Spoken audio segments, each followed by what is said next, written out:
that's another show. Yes. But so the point is that joy is what the world is seeking.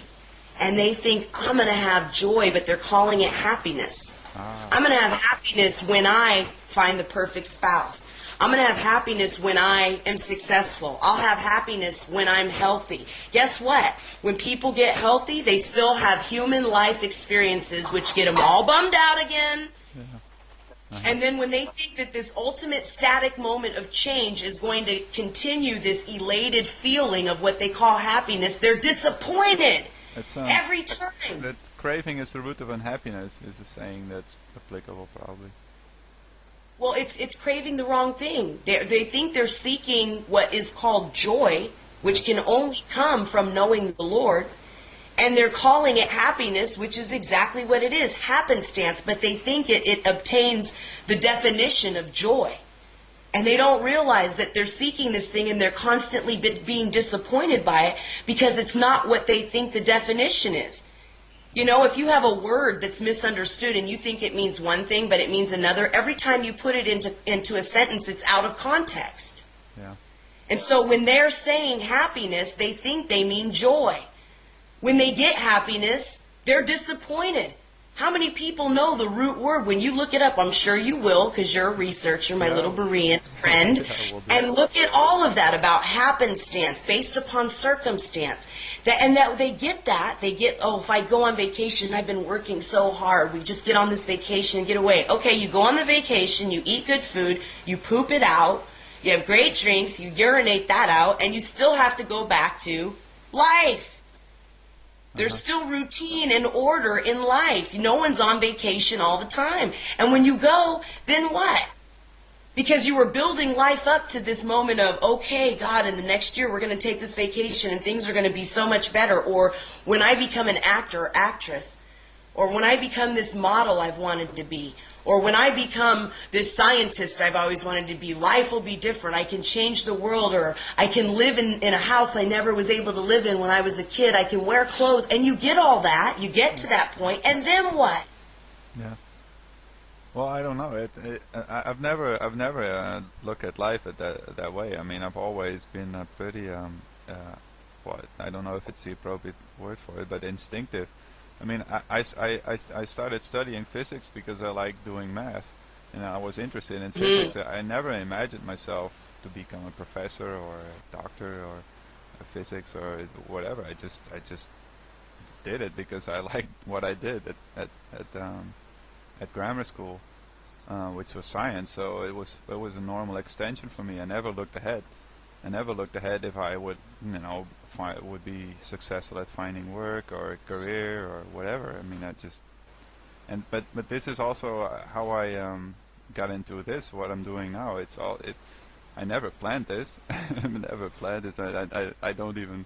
Well, I have this vague intention of going to America because you invited me, and of course I would like to go there, but I don't plan much further than that, to be honest. So. Oh yeah, but when I said that too, I was speaking more generally, like when we say people that are looking for happiness and they can have everything, that would normally, from a secular point of view, say, hey, yeah, you should be happy. You have everything. I mean, any car you want, you can buy. Any house you want. Any designer clothing. Any vacation you want to take, you can take it at any time. I mean, and you see that there's a lot of people in that financial bracket that they're not happy. But when they were pursuing that, to get that, there was this ideal of happiness, ultimate happiness. Like the greatest analogy I can use is people that are in the Olympics and they spend their whole life being trained from youth to prepare for this moment of when they would win the gold medal. Then they win it, and then what?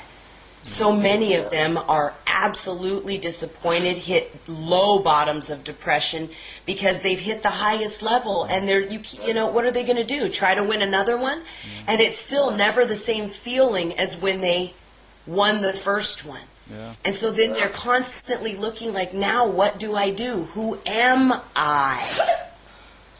What is all this about? And when we can get to that question and tackle it first instead of going through all this other stuff to get there, or when we get some, terminal disease, or when some sort of ailment hits us, or we're hospitalized for some reason, or something drastic, a divorce or abuse or whatever, where we're going, why am I here? What is this purpose?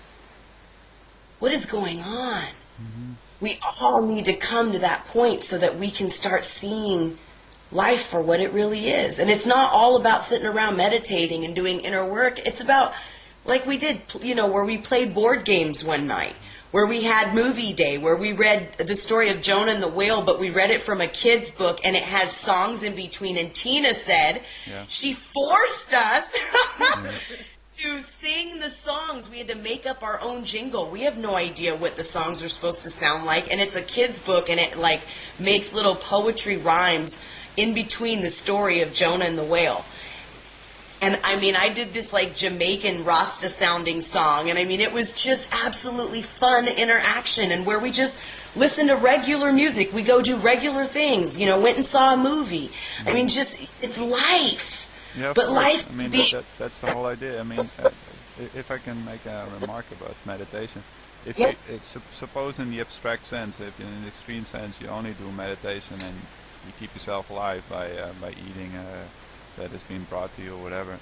You don't interact with life, you don't interact with people, and you don't make mistakes, and you don't have any, as such, you don't have any material to work with, to do inner work with, because mistakes are really can be tremendously inspirational to do inner work itself. Tina was a perfect example of this. She came out a lot wiser because of the mistakes she made about me being jealous. So. Right, you're so smart. That's what Samuel Anwar was saying in the Major Mysteries and what I was reading, and he was speaking specifically about monks and nuns. These are his own writings and sayings, and he was saying that it's very difficult for the ones that completely shut themselves off in pure hermitage from the world, because they can't call themselves conquerors with Christ, because they don't have anything to conquer. Therefore, the ego stays there, full and robust, never confronted. Yeah, exactly. It's never challenged. I was thinking about challenge. You said confronted. Absolutely protected, where only the flesh is fed, and there is self-righteousness, ego at its height. Praying prayers of holiness, believing that shutting oneself off from all things of the world is the way to be pious. But then there's no challenges to activate, to show that the manifestation of God when one has absolute no contact. And not only that, there's no killing of the flesh. There's no crucifying the flesh, the self. It's just self-illusion. Wow, yeah. How can you say you've conquered something if you never have to confront it? I could say, I conquered England yesterday, Phil. Yeah. Totally, Britain. I conquered it. Really, how? I just did. That's ludicrous. Yeah, exactly, yeah. A, where's my army? B, what government do I represent? Is my government with me? Am I in any kind of form of control? And in which way was it conquered? Are they subservient to me? Is my financial status higher than their countries? Come on. And so we can say that we're victorious in something, but it's a lie if we haven't had to confront it and battle it. We have to battle these egos to be more than conquerors, as Paul the Apostle called us. Yeah. We're more than conquerors in Christ. And so we have to be that by dealing with these life circumstances and challenges. How can I say that I've never fallen into temptation and that I'm a conqueror if I've never been tempted? Because there's nothing there. Does it mean go to a strip joint and sit there and go, now let's see if I am stronger than this temptation? No. The other extreme is don't go lock yourself away where you have no interaction with the world in which you can make that statement. Yeah.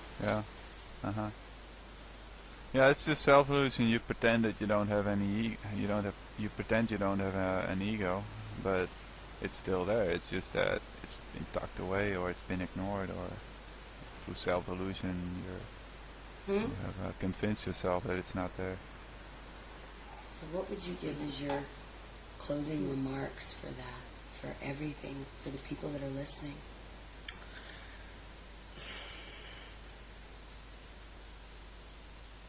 doesn't have to be profound. No, I know. I'm not trying. I just want to make sure that it's worded right. Yeah, because my words get jumbled.